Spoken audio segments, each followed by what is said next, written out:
اعوذ باللہ من الشیطان الرجیم بسم اللہ الرحمن الرحیم رب اشرح لی صدری ویسر لی امری واحلل عقدۃ من لسانی یفقهوا قولی رب زدنی علما اللہم فقہنا فی الدین آمین۔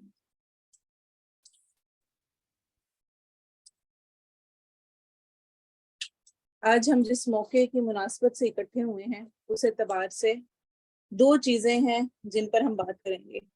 ایک یہ کہ جو جانے والا ہے اس کے ساتھ کیا ہوتا ہے جانے کے بعد، اور ایک یہ کہ جو چلا گیا اس کا وقت ختم ہو گیا۔ ہم موجود ہیں، ہمارے پاس وقت ہے، تو ہمیں اس سے سبق لیتے ہوئے اپنے پاس جو وقت ہے اس مہلت سے فائدہ ہو۔ یہ وقت دوبارہ نہیں آئے گا، لوٹ نہیں سکتا۔ جو چلا گیا وہ بھی واپس نہیں آ سکتا، اور جب ہم چلے جائیں گے تو چاہے جتنی مرضی حسرت کرتے رہیں ہم واپس نہیں آ سکتے، واپسی ممکن نہیں ہے۔ اللہ تعالیٰ قرآن مجید میں فرماتے ہیں کل نفس ذائقۃ الموت، ہر نفس کو موت کا مزہ چکھنا ہے، ہر ایک نے مرنا ہے، ہر ایک نے جانا ہے، ہم سب نے جانا ہے، میں نے جانا ہے، کہ میں نے جانا ہے۔ کب جانا ہے مجھے نہیں پتا، ہو سکتا ہے کہ کل کا دن بھی نہ دیکھوں، ہو سکتا ہے شام بھی نہ دیکھوں، ہو سکتا ہے اگلے گھنٹے ہی نہ ہوں۔ جب اتنا خطرناک معاملہ ہو اس وقت پھر ہمارا غفلت میں پڑے رہنا اور دنیا اور دنیا کے لیے پریشان ہوتے اور روتے رہنا، یہ بہت ہی بڑی بے وقوفی ہے۔ اسی طرح اللہ تعالیٰ سورۃ القصص میں فرماتے ہیں کل شیء ہالک الا وجہہ، ہر چیز ہلاک ہو جائے گی، ختم ہو جائے گی، مگر صرف اللہ کی ذات باقی رہے گی، سب کچھ ختم ہو جانا ہے۔ تو ایک تو اس چیز کو ذہن میں رکھنا کہ سب کچھ ختم ہو جانا ہے، ایک وقت آنا ہے کہ نہ میں نے رہنا ہے، نہ جن لوگوں کی وجہ سے میں پریشان ہوتی ہوں انہوں نے رہنا ہے، نہ ان رویوں نے رہنا ہے، ان بیہیویئرز نے رہنا ہے، کسی چیز نے باقی نہیں رہنا۔ تو مجھے پھر سوچنا ہے کہ what is my purpose of life, میری زندگی کا کیا مقصد ہے، میں یہاں پہ کیا کر رہی ہوں، کیوں ہوں، کیا کرنا چاہتی ہوں، اللہ نے مجھے کیوں بھیجا ہے۔ دیکھیں ہم اپنے گھر کے اندر نا کچھ عرصے بعد جب کلیننگ کرتے ہیں تو جو ایکسٹرا تھنگز ہوتی ہیں جو کہ ہمارے کام کی نہیں ہوتی، ہم کیا کرتے ہیں، ان کو نکال دیتے ہیں۔ کیوں نکالتے ہیں؟ فائدہ ہی کوئی نہیں، اس کو رکھ کے کیا کرنا ہے۔ ہم انسانوں کی زندگی کا بھی کوئی پرپز ہے، ہم یہاں آئے ہیں، اور اگر میں اور آپ اپنا پرپز آف لائف پورا نہیں کر رہے ہیں تو اللہ تعالیٰ کو اختیار ہے کہ وہ جب چاہے مرضی ہمیں کوڑا کرکٹ کی طرح ختم، کوئی ذکر نہیں، اور پھر کوڑا کرکٹ بنا کر ہی استغفر اللہ، یہ ایسے لوگ جو کہ اللہ کے نہیں ماننے والے ہیں وہ جہنم میں جائیں گے۔ تو اس لیے یہ ایک ایسی چیز ہے جس کی یاد دہانی کے بارے میں ہمیں آپ صلی اللہ علیہ وسلم نے بار بار نصیحت کی ہے۔ آپ صلی اللہ علیہ وسلم نے فرمایا دلوں کو زنگ لگ جاتا ہے، جس طرح رسٹ ہوتا ہے نا، تو کیا ہوتا ہے اس سے، پھر آپ نے دیکھا ہوگا کبھی رسٹ لگا ہوا، دیکھیں کیسا ہوتا ہے، ویسے دلوں پہ لگ جاتا ہے۔ پھر کیا ہوتا ہے کہ کوئی اگر آپ اس کے اوپر پانی پھینکیں، کچھ کریں، اس پہ کوئی اثر نہیں ہو رہا ہوتا، ایسے دلوں پہ کوئی اثر نہیں ہوتا۔ سب کچھ ہم دیکھ رہے ہوتے ہیں، ہم دنیا میں پڑے ہوتے ہیں، ہمیں پتہ چل رہا ہوتا ہے کہ میری نمازیں مس ہو رہی ہیں، میں آج کل قرآن صحیح پڑھ نہیں رہی ہوں، میرا رویہ خراب ہو رہا ہے، میں دوسروں سے چیخ کے بول رہی ہوں، میں غصہ کر رہی ہوں، میں فلاں غلط کام کر رہی ہوں، لیکن ہم اس کو ٹھیک نہیں کر پا رہے ہوتے، اصلاح نہیں ہو پا رہی ہوتی، وہ زنگ لگ جاتا ہے ہمارے دلوں کو۔ اس کا حل کیا ہے، کیا کرنا ہے؟ آپ صلی اللہ علیہ وسلم نے کیا فرمایا؟ دو کام کرنے ہیں، قرآن کو کثرت سے پڑھنا، نئی بھی دل ہے تب بھی کھول کے پڑھیں، اس نیت سے پڑھیں کہ اس نے ہی میرا زنگ دور کرنا ہے، اور دوسرا موت کو کثرت سے یاد کرنا، موت کو یاد کرنا، بار بار موت کو یاد کرنا، میں نے مرنا ہے، میں نے جانا ہے۔ اسی لیے قرآن میں اللہ تعالیٰ فرماتے ہیں وَلِمَنْ خَافَ مَقَامَ رَبِّهِ جَنَّتَانِ، جو اپنے رب کے سامنے کھڑے ہونے سے ڈرا اس کے لیے دو جنتیں ہیں۔ ایک اور مقام میں اللہ تعالیٰ فرماتے ہیں وَلِمَنْ خَافَ مَقَامَ رَبِّهِ وَنَهَى النَّفْسَ عَنِ الْهَوَىٰ فَإِنَّ الْجَنَّةَ هِيَ الْمَأْوَىٰ. جو اللہ کے سامنے کھڑے ہونے سے ڈر گیا اور اس نے اپنے آپ کو غلط کاموں سے، غلط چیزوں سے بچا لیا، تو اس کا ٹھکانہ جنت ہوگا.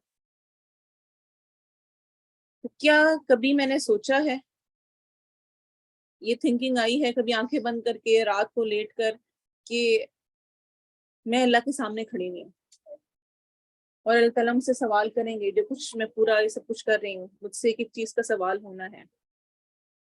وہ ہے نا کہ ہم اپنے کسی بچے کو بھیجتے ہیں کہیں باہر، کسی ہاسٹل میں بھیج رہے ہیں، کسی اور کنٹری میں بھیجتے ہیں، تو ہم اس کو کچھ منی دیتے ہیں، کچھ چیزیں دیتے ہیں. جو واپس آتا ہے تو ہم سمجھتے ہیں we have right to ask that where you use that, کہاں پر استعمال ہوئی، کیا کیا، کیا کچھ کیا، کس طرح گئے، سب کچھ، ہر چیز ہم پوچھتے ہیں.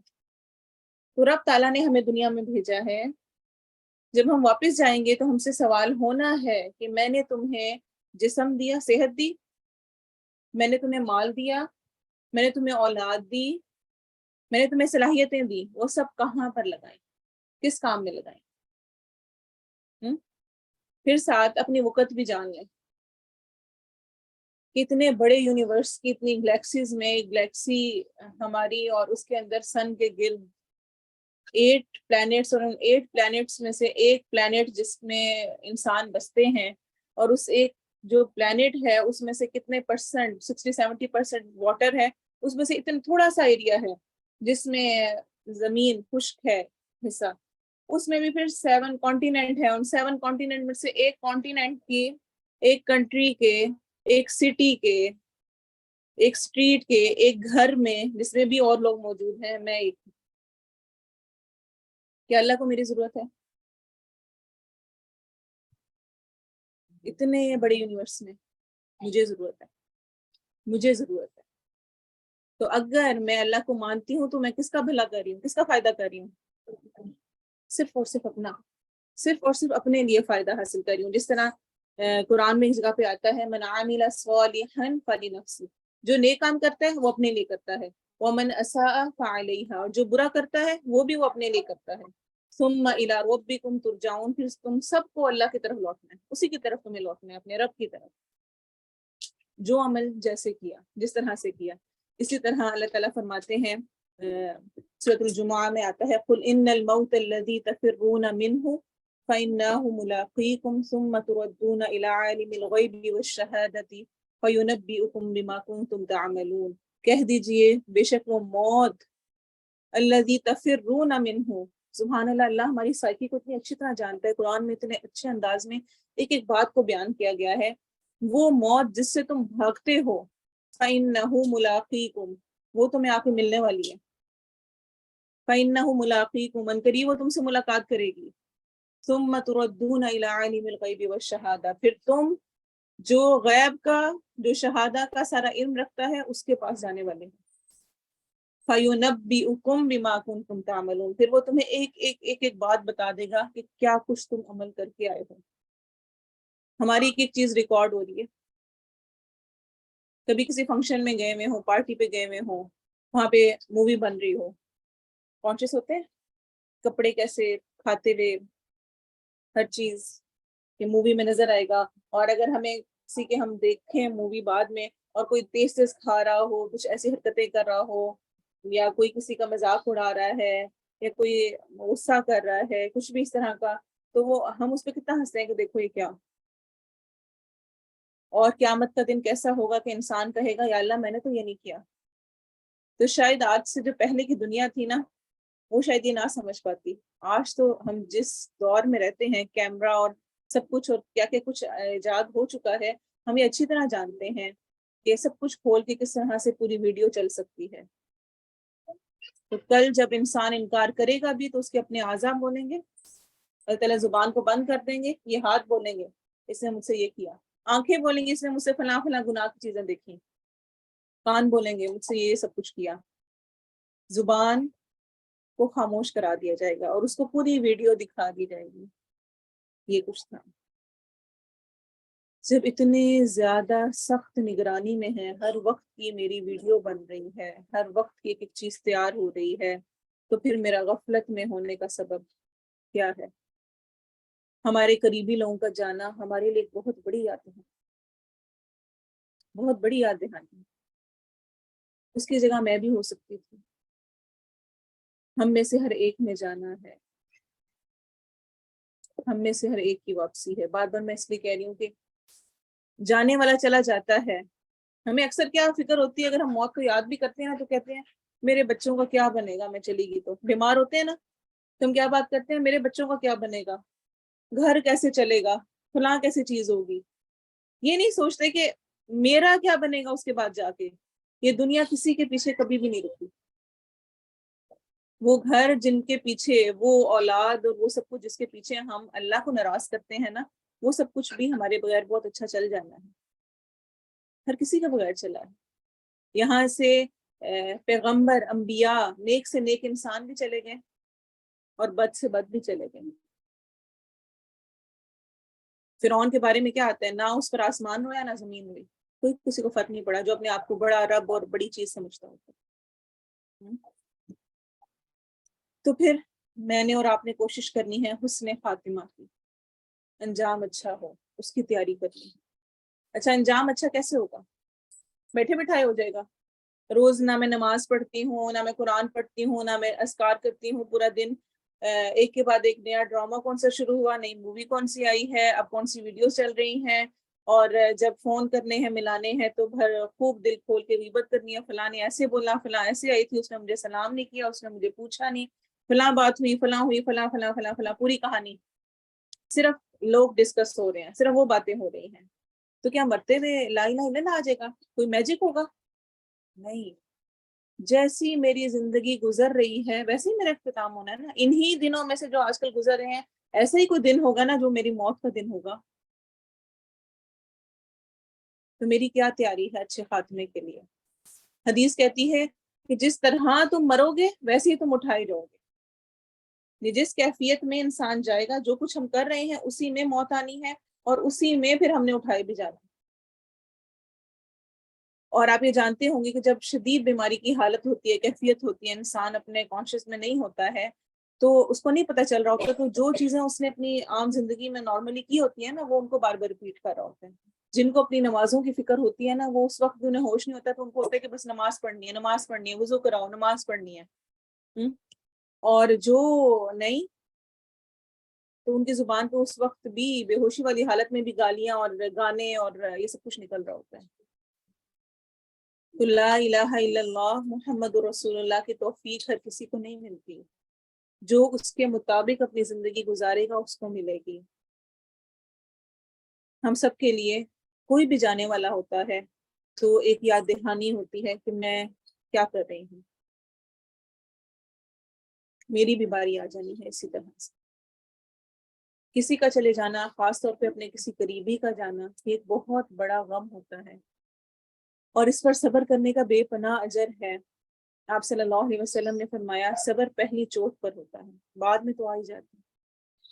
وہ ایک عورت تھی نا قبر کے پاس بیٹھی، اور اسی طرح نوحہ کر رہی، رو پیٹ رہی تھی، آپ صلی اللہ علیہ وسلم پاس سے گزرے تو کہا کہ ایسے مت کرو۔ کہا کہ تمہیں نہیں پتا، تم پر گزرتی نا تو پتا چلتا۔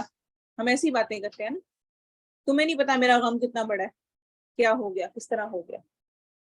تو آپ صلی اللہ علیہ وسلم چلے گئے، تو لوگوں نے کہا کہ یہ تو اللہ کے رسول تھے، تم نے ان کے ساتھ ایسے بولی ہو۔ تو وہ فوراً گئی اور جا کے معذرت کی، تو آپ صلی اللہ علیہ وسلم نے فرمایا دیکھو صبر تو پہلی چوٹ پر ہوتا ہے، بعد میں تو صبر آ ہی جاتا ہے۔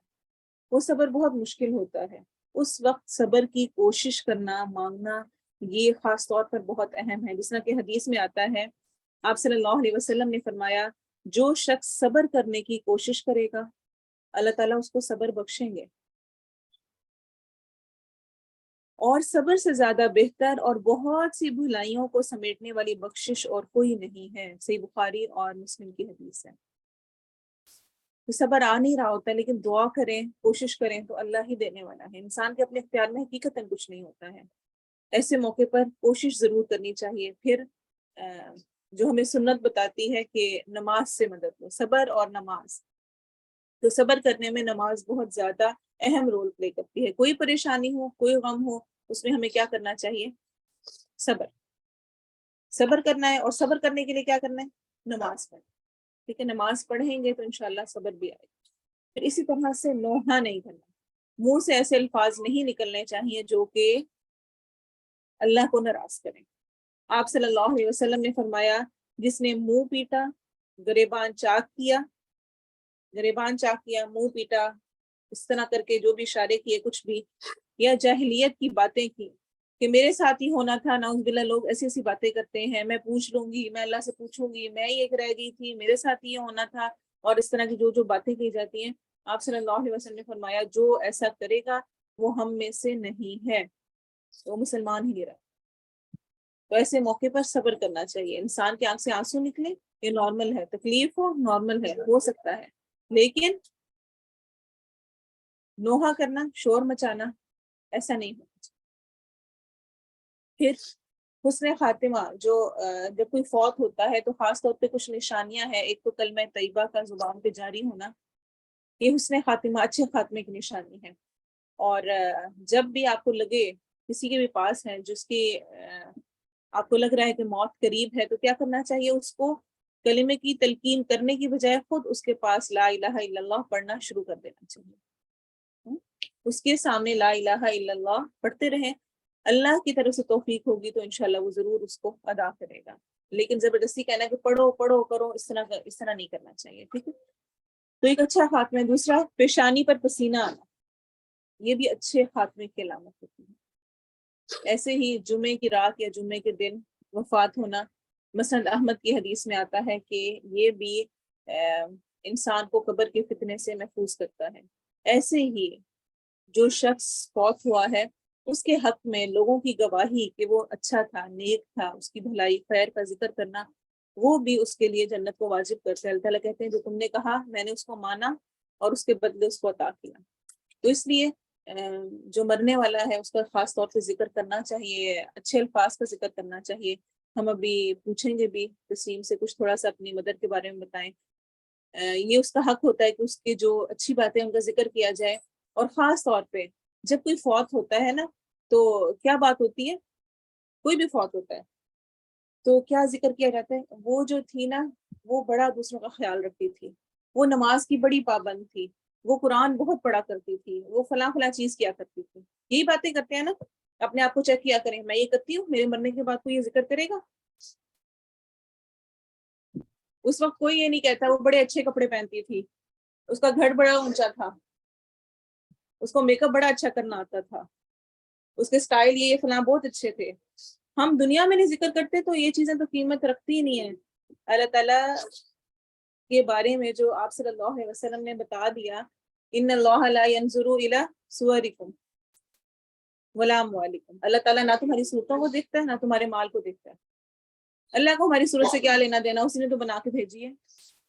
میرا کوئی کمال ہے، میرا کچھ ہے، کوئی کسی قسم کا جو بھی میرا سب کچھ بنا ہے اللہ نے بنایا ہوا ہے، اس پہ کیا فخر، کیا کہنا، کیا نہیں، کیا افسوس کرنا، کیا یہ روتے رہنا اب یہ دانا نکل آیا، اب رنگ نہیں صاف، اب یہ ایسا ہو گیا، اب یہ ہو گیا، وہ ہو گیا، اور اسی کے رونے روتے رہنا۔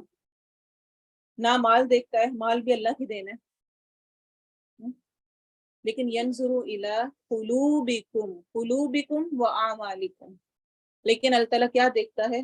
ہمارے دلوں میں کیا ہے اور ہمارے عمل کی، ہماری عمل کی کیا کیفیت ہے، یہ دو چیزیں دیکھی جاتی ہیں، ان پر غور کرنے کی ضرورت۔ پھر جب بھی کوئی فوت ہوتا ہے تو ایک بہت بڑا جو ان کے جانے کے بعد لوگ ہوتے ہیں ان کو یہ ہوتا ہے کہ ان کے لیے کیا کیا جائے، کچھ ایسا کریں کہ ان کے لیے اجر کا باعث ہو۔ تو اس کے لیے ہم نت نئے طریقے اختیار کرتے ہیں، اور جو اصل مصنون طریقے ہیں وہ نہیں کرتے ہیں۔ اس کا ہمیں بہت کلیئر ہونا چاہیے کہ ہمیں کیا کرنا ہے اور کیا نہیں کرنا ہے۔ جس طرح ہمیں حدیث میں ایک تو یہ بہت کلیئر ملتا ہے کہ جب انسان فوت ہو جاتا ہے، جب چلا جاتا ہے، تو اس کا اعمال کا سلسلہ منقطع ہو جاتا ہے، ختم ہو جاتا ہے، سٹاپ ہو جاتا ہے، اس کو جو اجر پہنچنا ہے سوائے تین چیزوں کا اس کو پھر بھی اس کے مرنے کے بعد بھی ریوارڈ ملتا رہتا ہے، پہنچتا رہتا ہے قبر میں بھی۔ کون سا؟ ایک، نیک اولاد، آپ نے اپنی اولاد کی تربیت میں جو کچھ اس کو سکھا دیا، پڑھا دیا، سمجھا دیا، جو اس نے اس کی مدد کر دی، وہ جب وہ عمل کرے گئے والدین کو قبر میں اس کا اجر ملتا رہے۔ دوسرا، جو بھی علم حاصل کیا، کوئی اچھا علم حاصل کیا اور اس کو دوسروں تک پہنچایا، فائدہ دیا، علم کوئی سا بھی، لیکن خاص طور پہ علموں میں سب سے بہترین علم کتاب اللہ کا، دین کا علم ہے، جو جب عمل کرے گا اس کا اجر اس مرنے والے کو پہنچتا رہے گا۔ اور تیسرا صدقہ جاریہ، کوئی ایسا کام کر دینا جس سے بعد میں بھی لوگ فائدہ اٹھاتے رہیں، جس طرح کہیں پہ آپ نے پانی کا انتظام کر دیا، کہیں مسجد میں آپ نے حصہ ڈالا ہے، وہاں جب تک جو نماز پڑھتا رہے گا، کہیں کسی مدرسے میں ڈالا ہے، وہاں طالب علم پڑھ رہے ہیں، وہ جب تک پڑھتے رہیں گے اس کا اجر اس کو مرنے والے کو بعد میں بھی ملتا رہے گا۔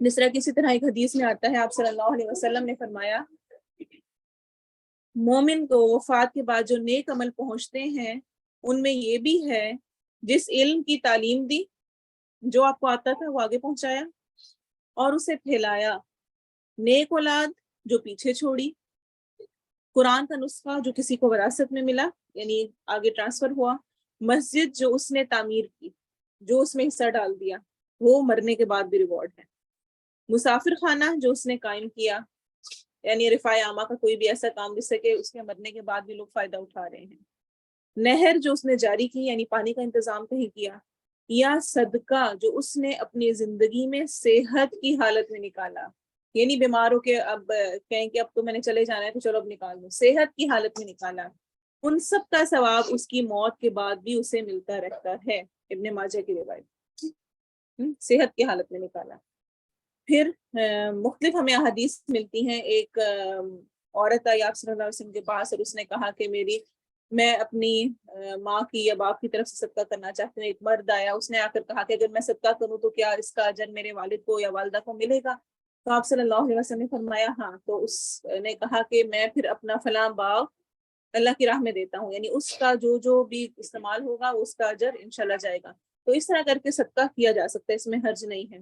اسی طرح ایک حدیث میں آتا ہے کہ ایک شخص آیا اور اس نے آ کر کہا کہ میرے والد یا والدہ نے نظر مانی تھی کہ حج کرنے کی، ان کا ارادہ تھا لیکن وہ فوت ہو گئے، تو کیا میں ان کی طرف سے حج کر سکتا ہوں؟ تو آپ صلی اللہ علیہ وسلم نے فرمایا اللہ کا قرض، جس طرح سے اگر اس پہ کوئی قرض ہوتا تو اتارتے؟ اس نے کہا ہاں، تو اللہ کا جو یہ قرض ہے اس کو تو یہ پہلے نمبر پہ اس کو اتارا جائے، تو اگر اس کی نیت تھی، ارادہ تھا جانے کا اور وہ نہیں جا سکا تو اس کی طرف سے حج بھی کیا جا سکتا ہے۔ ایسے ہی روزوں کے متعلق بھی آتا ہے، اس میں بھی آپ نے ہی کہا کہ اللہ حق رکھتا ہے کہ قرض ادا کیا جائے، اگر کوئی نیت کی ہوئی تھی یا کوئی فرض روزے رہتے تھے تو جو ان کے وارث ہیں اگر وہ روزے رکھنا چاہیں تو وہ ان کی طرف سے روزے رکھ سکتے ہیں، ان کو پورا کریں گے۔ ایسے ہی قربانی کے موقع پر اگر جو والدین وفات پا چکے ہیں یا کوئی بھی اور ہے ان کی طرف سے اگر آپ صدقہ کرنا چاہیں تو آپ کر سکتے ہیں، وہ قربانی کنسیڈر نہیں ہوتی، وہ کنسیڈر صدقہ ہوتا ہے، لیکن وہ قربانی کے موقع پر آپ ایک جانور قربان کر رہے ہیں تو اس کا اجر ان کو پہنچتا ہے۔ یہ کچھ چیزیں ہیں جو کہ پہنچتی ہیں، لیکن نمازیں جو انہوں نے نہیں پڑھی وہ آپ پڑھنے لگ جائیں ان کو کوئی اس کا فائدہ نہیں ہوگا۔ نماز کا ہمیں کہیں حدیث میں نہیں ملتا ہے کہ آپ ان کی جگہ کھڑے ہو کے نمازیں پڑھیں، اور ایسے ہی قرآن کا کہیں نہیں ملتا کہ ہم بیٹھ کے قرآن بخش رہے ہیں، ہم بیٹھ کے قرآن پڑھ رہے ہیں اور ہم کہہ رہے ہیں اس کا ثواب اس کو پہنچے گا، نہیں۔ لیکن اگر اولاد ہے اور اولاد جب قرآن پڑھے گی، جتنا قرآن پڑھے گی، وہ کہے گی بھی نہیں کہ اس کا ثواب میرے والدین کو جائے، یا جس کو سکھا گئے چاہے وہ اولاد نہیں ہے، اس کو قرآن پڑھنا سکھایا، وہ جب پڑھے گا اس کا اجر اس کو ضرور پہنچے گا، ٹھیک ہے۔ صحیح احادیث میں، صحیح روایات میں ہمیں نہیں ملتا، یہ ہم نے کچھ چیزوں کو آہستہ آہستہ کر کے شامل کر لیا ہے، صحیح احادیث میں ہمیں کہیں پر بھی اس قسم کا کچھ نہیں ملتا۔ یہ ایک بہت زیادہ اس طرح کا مسئلہ ہے کہ جس پہ بہت بحث ہوتی ہے، بہت باتیں ہوتی ہیں، لیکن ہمیں صحیح احادیث میں کہیں پر اس قسم کی کوئی دلیل نہیں ملتی ہے۔ اب میں یہاں پر دو چیزوں کو ڈسکس کروں گی انشاءاللہ، ایک تو کچھ آیات قرآن کی اور ایک حدیث جس پر سارا میرا انشاءاللہ مکمل ہوگا۔ انسان جب جاتا ہے تو سورۃ المؤمنون میں آتا ہے کہ کیا اس وقت کیا حالت ہوتی ہے، کیا بنتا ہے اس کے ساتھ، کیا اس کی خواہشیں ہوتی ہیں، اس کا ذکر ہمیں سورۃ المؤمنون کی آیت نمبر 100 سے ملتا ہے، 100 سے، حَتَّى إِذَا جَاءَ أَحَدَهُمُ الْمَوْتُ قَالَ رَبِّ ارْجِعُونِ، حتیٰ کہ جب ان میں سے کسی کو موت آئے گی تو وہ کہے گا اے میرے رب مجھے واپس بھیج دے، لعلی اعمل صالحا فیما ترکت کلا، تاکہ میں اس دنیا میں جسے میں چھوڑ آیا ہوں نیک عمل کروں۔ تو انسان جب چلا جائے گا تو کیا خواہش کرے گا؟ مرنے کے بعد انسان کی کیا خواہش ہوگی؟ کیا خواہش ہوگی؟ آپ لوگوں کو جگانے کے لیے پوچھ رہی ہوں۔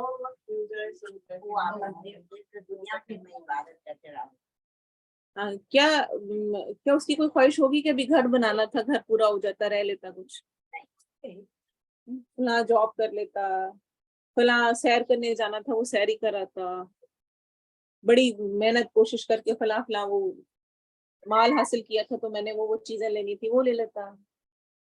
صرف کیا خواہش کرے گا؟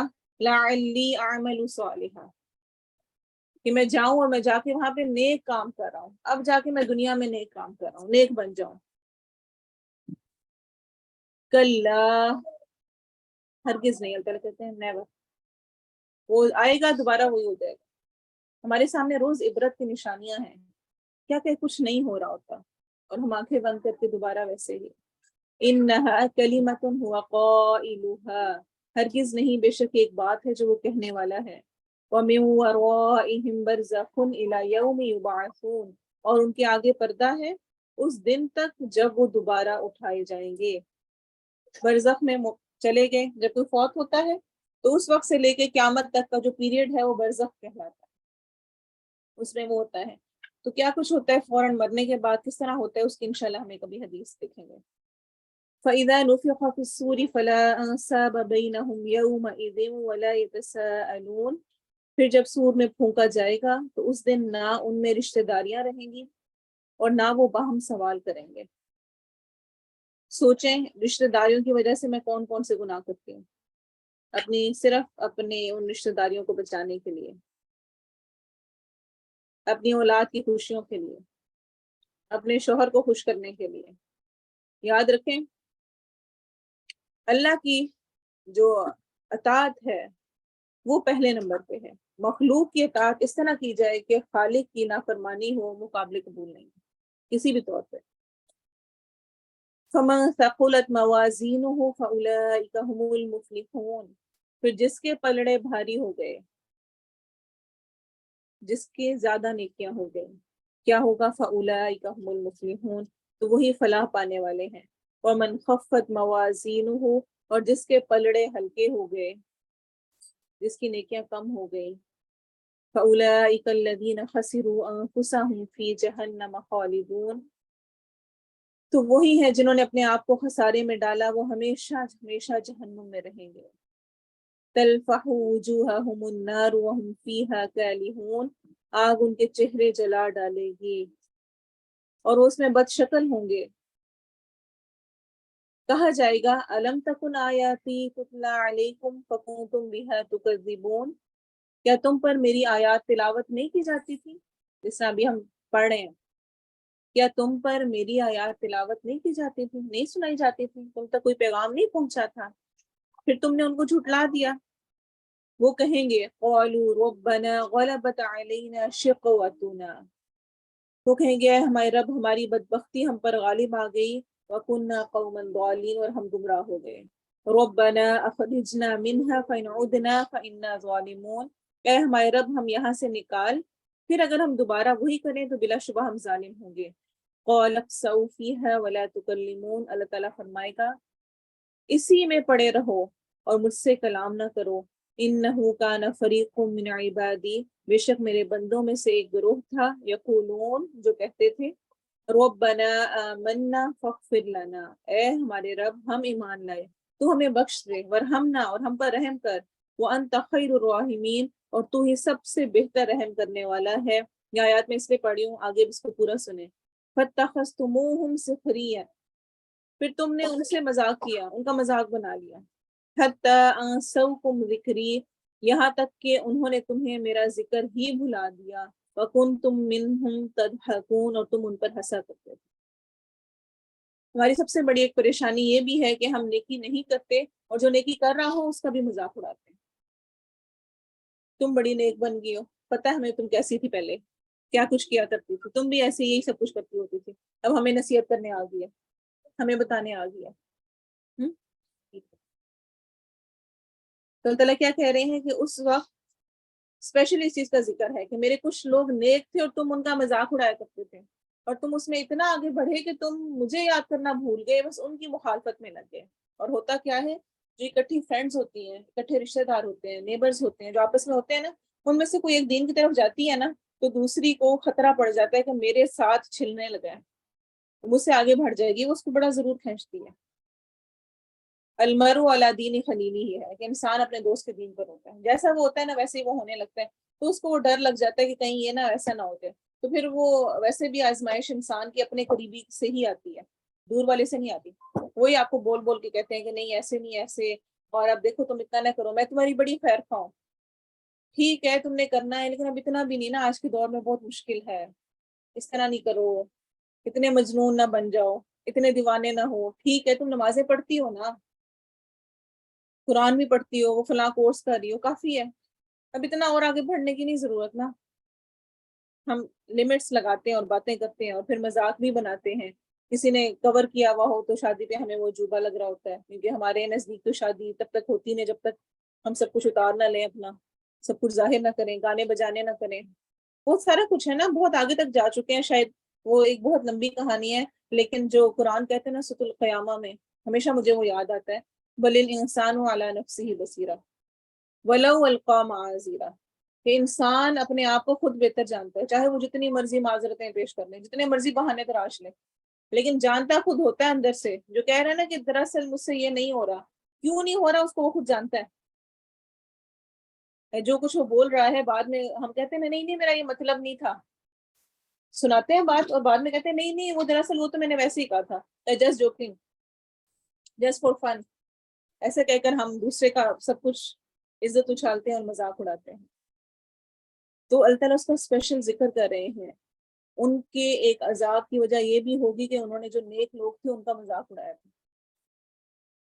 تو اگر انسان خود نہ کر پا رہا ہو تو اس کا ہمیں افسوس ہونا چاہیے کہ یہ واقعی نیکی کا کام ہے, مجھ سے نہیں ہو رہا, اور جو کر رہا ہے اس کو قبول کرنا چاہیے, اپریشیٹ کرنا چاہیے, نہ کہ یہ کہ خود نہیں کر پا رہے تو جو کر رہے ہیں ان کو بھی آپ لعن طعن کریں اور بولیں. بلا شبہ میں نے آج انہیں ان کے صبر کا بدلہ دیا, انی جزیتہم اليوم بما صبروا انہم هم الفائزون, کہ بے شک وہی ہیں جو کہ کامیاب لوگ. ٹھیک ہے, یہاں تک یہ بات ہو گئی. اور آخر میں ایک حدیث جو کہ تھوڑی سی طویل ہے وہ انشاءاللہ ڈسکس کروں گی. اس سے پہلے کوئی آپ نے بات کرنی, کچھ کرنی ہے, کھڑے ہونا ہے, تھوڑا سا کر لیں تاکہ پھر ہم دوبارہ سٹارٹ کریں تو تھوڑے فریش ہوں.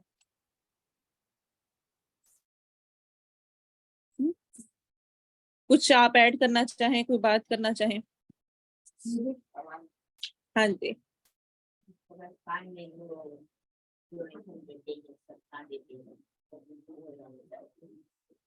دیکھیں ظاہر سی بات ہے کہ جہاں پر مسلمانوں کے لیے ضرورت ہے, اب وہ زمین بھی خریدنی ہم مسلمانوں نہیں ہے نا, کوئی نان مسلم تو ہمیں پیسے نہیں دیں گے نا, اور بہت سارے ایسے بھی ہوتے ہیں جو افورڈ بھی نہیں کر سکتے, خاص طور پہ ادھر نان مسلم کنٹری میں اتنا زیادہ اس کا خرچہ ہوتا ہے, تو اس میں اگر کوئی حصہ ڈالتا ہے تو یہ بہت زیادہ اجر کا باعث ہے, ضرور دیا جانا چاہیے.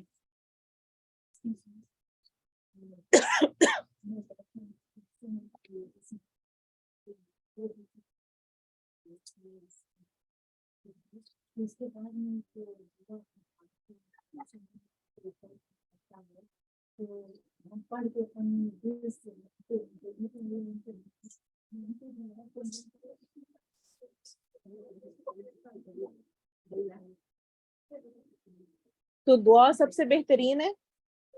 جو فوت ہو جائے اس کے لیے جو کثرت سے عمل ہونا چاہیے نا, وہ دعا ہونا چاہیے. دعا کثرت سے ہونی چاہیے, خاص طور پہ جو ہمیں حدیث میں ملتی ہے دعائیں, ایک اللہم اغفر لہا ورحمہا, یا اللہم اغفر لہ مرد کے لیے, یہ والی دعا اتنے اچھے زبردست الفاظ ہیں کہ ہم ایسے خود ادا کر ہی نہیں سکتے ہیں. اور اسی طرح اللہم اغفر لی حینا ومیتنا, یہ ساری دعائیں. اور نیک عمل کر کے دعا کیجئے تو وہ اس دعا کی قبولیت اور زیادہ بڑھ جاتی ہے.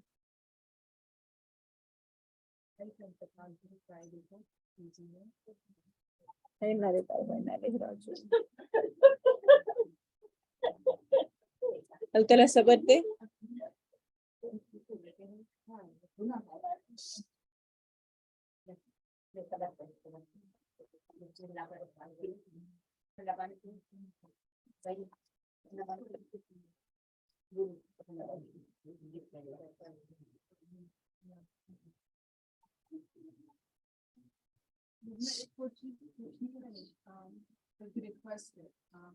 ایک تو ہم جب نماز پڑھاتے ہیں مجھے بھی نہیں پڑھنی آ رہا ابھی بھی آپ کریں کہ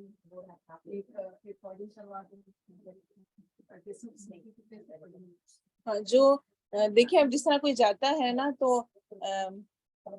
انسان کی کیفیت ایسی ہوتی ہے کہ اس وقت وہ یہ ڈھونڈے کہ صفحہ کہاں پر ہے اور کھولوں اور پھر دیکھ کے پڑھوں، وہ بھی نہیں اس طرح سے ہوتی نا. سب سے بیسٹ یہ ہے کہ مجھے دعا یاد ہو، میں دل سے جو دعا پھر خود پڑھتے ہوئے انسان رات کو اٹھے جب بھی ہو اس کے منہ پہ چڑھی ہوئی ہو نا تو وہ پڑھتا رہے.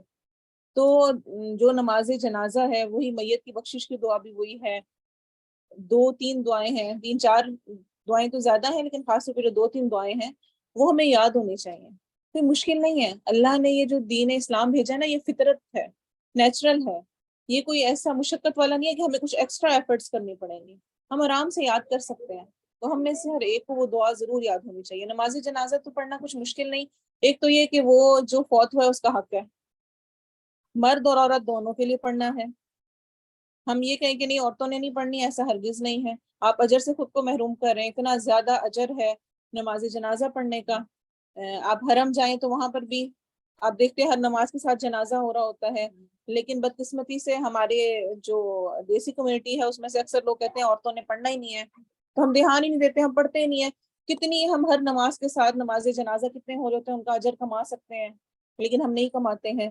ہمیں حدیث میں کہیں پر بھی ایسا نہیں ملتا ہے کہ عورتیں نہیں پڑھ سکتی، صرف مرد پڑھیں گے. لیکن ہوا یہ کہ ہم جن کنٹری سے بلانگ کرتے ہیں وہاں پر کوئی ایسا مساجد میں ہمارے عورتوں کا انتظام نہیں ہوتا، کچھ ایسی سیٹنگز نہیں ہوتی ہیں. جب نماز جنازہ پڑھایا جاتا ہے وہاں پر تو وہاں قبرستان لے جا کے پڑھایا جاتا ہے، پھر وہاں تو عورتوں نے نہیں جانا ہوتا، تو اس لیے وہاں پہ نہیں پڑھ پاتی ہیں. لیکن جہاں پر آپ کو موقع ملے، جس طرح یہاں ہم رہتے ہیں وہاں پر قبرستان میں موقع ہے، الگ سے خواتین کی جگہ بنی ہوئی ہے، اسپیکر میں آواز آ رہی ہوتی ہے، تو پھر کسی صورت ہمیں نیکی کے موقع کو ضائع نہیں کرنا چاہیے. افسوس ہوتا ہے مجھے جا کر جب بھی میں کبھی جاؤں ادھر قبرستان میں کہ اتنی ساری خواتین ایسی کھڑی ہوئی ہوتی ہیں. ایک تو یہ ہے کہ پڑھنی نہ ہو تو وہ الگ بات ہے، لیکن بہت دفعہ ایسے ہی ہم بس کھڑے ہوتے، تو ایسا نہیں ہونا چاہیے. لازمی دوسروں کو نصیحت کرنی چاہیے. اگر آپ جانتے ہیں تو دوسروں کو کہیں کے ساتھ کھڑے ہوں، یہ حق ہے اس کا. نماز پڑھیں، ضرور پڑھیں. اللہ اکبر کہہ کے پہلے میں ذکر کرنا ہوتا ہے، اللہ کی تعریف کرنی ہوتی ہے. اس میں علماء کا اختلاف ہے. کچھ کہتے ہیں کہ ثنا پڑھنی ہے، کچھ کہتے ہیں سورۃ الفاتحہ پڑھنی ہے. سورۃ الفاتحہ زیادہ اوتھینٹک ہے کہ وہ پڑھی جائے گی، کچھ کہتے ہیں دونوں پڑھ لی جائیں. بہرحال اللہ کا ذکر کرنا ہے، ان کے اللہ کی تعریف بیان کرنی ہے. ثنا میں بھی تعریف ہے اور سورۃ الفاتحہ میں بھی. اس کے بعد دوبارہ اللہ اکبر ہوتا ہے تو درود شریف پڑھنی ہے، وہ بھی ہم سب کو آتی ہے، درود ابراہیمی ہے. جو تیسری دفعہ اللہ اکبر ہوتا ہے اس کے بعد ہم نے میت کی بخشش کی دعا پڑھنی ہے، جو اللہم اغفر لہ ورحمہ والی پڑھ لیں. اللہم اغفر لحینا ومیتنا وشاہدنا وغائبنا، وہ والی دعا ہے، کوئی بہت زیادہ لمبی نہیں ہے، ان کو آپ یاد کر سکتے ہیں آرام سے. وہ والی دعا پڑھ لی جائے. اور بچے کی اگر ہوئی ہے تو بچے سے متعلق بھی ہمیں ملتی ہیں، تو دعائیں پڑھی جا سکتی ہیں. ٹھیک ہے، وہ والی دعائیں پڑھ لیں. اور پھر اللہ اکبر کہہ کے بس سمپل کیا کرنا ہے، سلام پھر، اور کچھ بھی نہیں ہے، کوئی مشکل نہیں ہے.